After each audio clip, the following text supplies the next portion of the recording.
નમસ્કાર. નિલેશ કુંભાણીને હાર્ટ એટેકનું તેડું.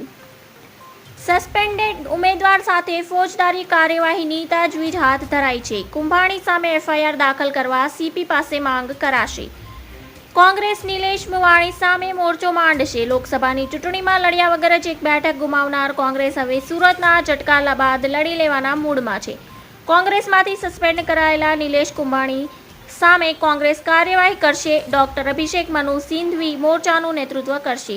નિલેશ કુંભાણીએ જે કર્યું તેને લઈને તેને પાઠ ભણાવવાનો નિર્ણય કોંગ્રેસે કર્યો છે. મહત્વનું છે કે કુંભાણીના ફોર્મમાં ટેકેદારોની સહી મિસમેચ થતા અને ટેકેદારો રહસ્યમય રીતે ગાયબ થતા ફોર્મ રદ થયું હતું. જે બાદ અન્ય ઉમેદવારોએ પણ ઉમેદવારી પાછી ખેંચતા ભાજપના મુકેશ દલાલ બિનહરીફ વિજેતા જાહેર થયા હતા.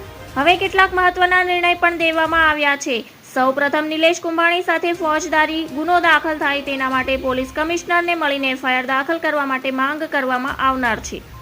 સૌપ્રથમ કાયદાકીય લડતમાં કોંગ્રેસ દ્વારા પોલીસ કમિશનરને નિલેશ કુંભાણીની સામે એફઆઈઆર દાખલ કરવામાં આવે તેવી માંગ કરવામાં આવશે.